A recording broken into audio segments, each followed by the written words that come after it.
मनीष शेलार एवढे निष्ठेचे, एवढे प्रामाणिक की पक्ष वाढवण्यासाठी अतिशय मेहनत घेतली, पण गाडीमध्ये प्रसाद दुसऱ्याकडेच. पण अध्यक्ष महोदय, मी यासाठी हा मुद्दा मांडतोय की या मुंबई महानगरपालिकेच्या खर्चाच्या व्यवस्थेवर शंका निर्माण आम्ही कुणी नाही तर राज्याच्या मुख्यमंत्र्यांनी केलेली. खर्चाच्या पद्धतीवर राज्याच्या मुख्यमंत्र्यांनी बोट ठेवलेलं आहे. त्यांना या महानगरपालिकेतल्या भ्रष्टाचाराबद्दल चांगली माहिती आहे असा समज महाराष्ट्रात आणि देशामध्ये सगळ्यांचा झालेला आहे.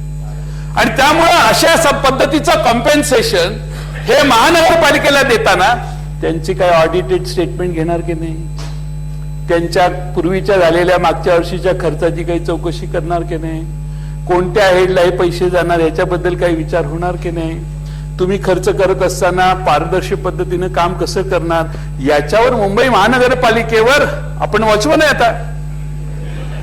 त्यामुळे तुमच्याकडून त्यांच्यावर लक्ष ठेवण्यासाठी काय व्यवस्था हे बिलात आम्हाला दिसत नाही. कुणालाही उठून राज्याच्या इकॉनॉमीचे पैसे काढून, माझा विरोध मुंबई महानगरपालिकेला पैसे द्यायला नाही आहे सुनील प्रभू, द्यायलाच पाहिजेत.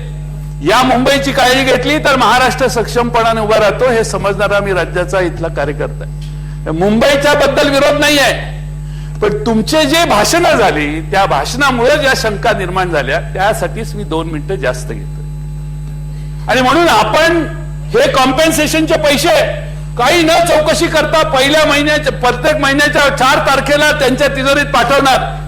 फार तुम्ही जर पैसे नाही दिले तर एस्क्रो अकाउंट मधून पैसे आपोआप तिकडे वळते करणार.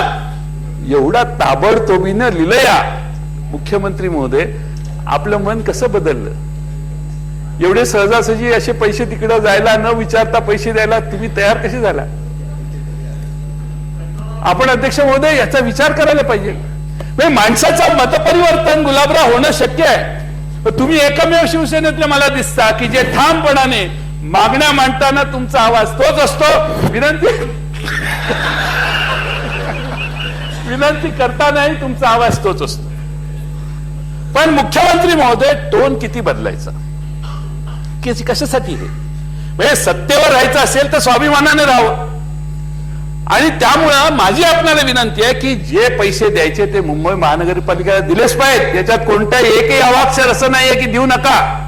पण तुमच्या मनातल्या शंका क्लेरिफाय केल्यानंतर दर महिन्याच्या मागच्या महिन्यात गेलेले पैसे यांनी कसे खर्च केले, आपली जबाबदारी आपण स्वीकारली. पोस्टच मागूनच पोस्ट घेतले, बाबा आम्ही वॉचमन म्हणून काम करतो, बाकी पुढे काय राहिलं.